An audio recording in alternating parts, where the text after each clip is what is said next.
Just a quick video on AP placement and why putting APs in hallways is not a good idea. There's a lot of discussion around this. It's become common knowledge now in the wireless industry that you do not put APs in the hallways for many reasons. It's easy to talk about it. I thought I'd try and show it to you visually to give you a visual idea of why it's not a good idea. So this is a common layout of rooms within hospitals, for instance.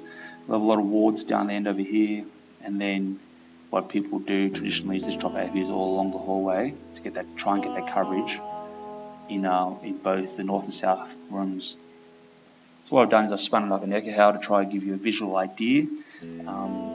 All the walls are bricks over here because this one particular hospital, they were actually all bricks. I measured the attenuation and dropped it down to 8 dB. That was a sort of average of what I saw across this site. Nevertheless, let's proceed. So the floor width is approximately, 69 meters or thereabouts. The APs that I've sort of used here are 2700 APs. So the first thing I want to sort of touch base on is Cisco's RRM, Radio Resource Management. That's the same for Rubu and the rest of the ARM and all the rest of them. They have minimum maximum transmit powers that APs operate in. So left to its own accord, APs, if they hear each other at certain signal levels, will try and turn their power down to reduce interference. Alternatively, if an AP goes offline, neighboring APs will then turn its AP up to try and cover those black holes.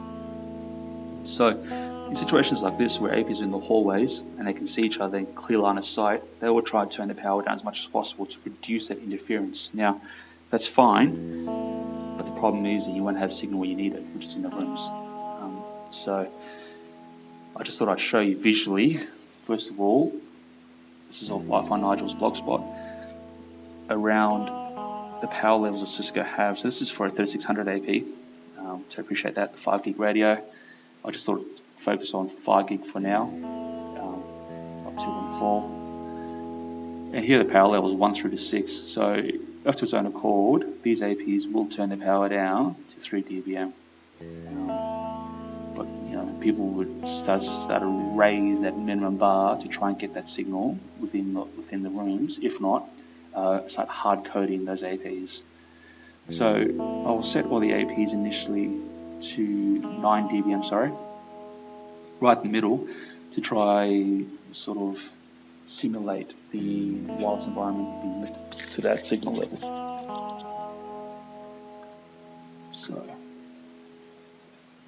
So quick select all those APs over here.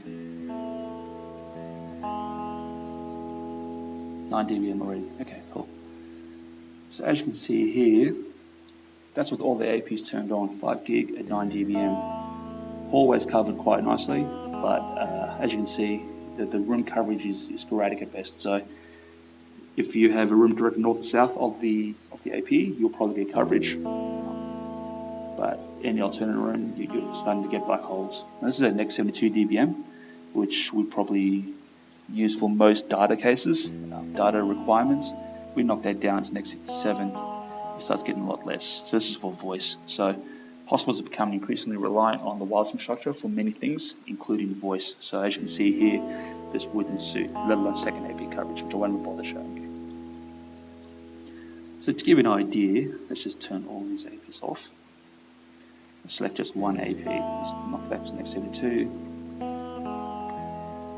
Look at that signal coverage, right? So it goes all the way to the east and west of the hallway. So if you were a client and you associated to any of those APs, you will not be roaming to any other AP unless you went into one of these rooms into sort of a coverage hole, came up and then sort of popped into that AP first, for instance.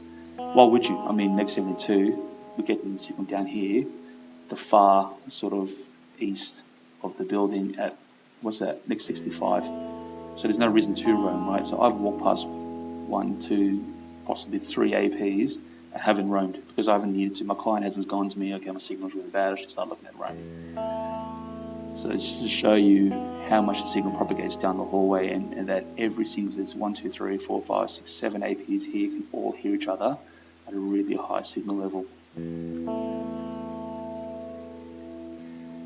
So if I had that issue, you get common complaints to the help desk going, there's no coverage in room 131 and 132. They'd have to up the power, right? So let's do that quickly. I'll just do the east wing for now. From 9 dBm, let's knock it up a couple. Let's knock it up 1, 12 dBm.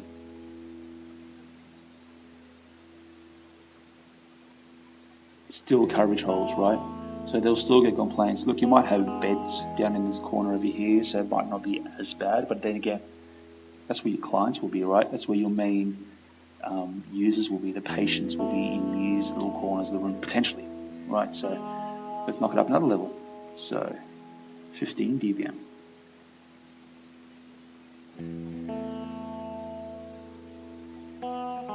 We're starting to get coverage now, but as you can see, this hallway's lit up green.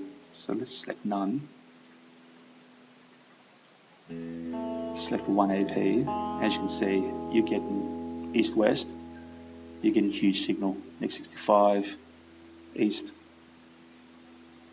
I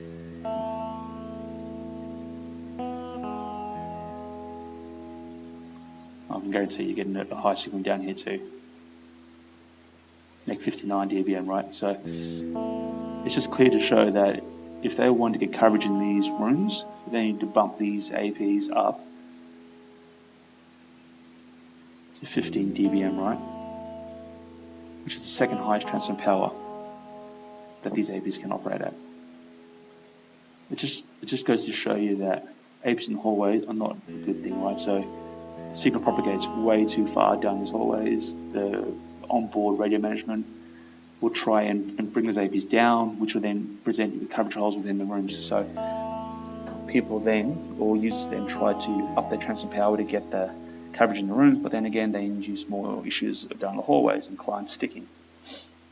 So this brings me to putting APs in the rooms. So grab 2702, put one there, edit its transfer power.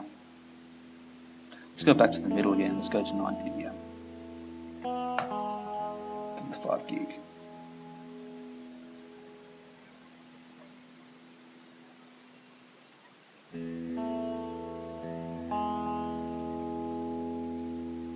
What I want to do is what I want to do here.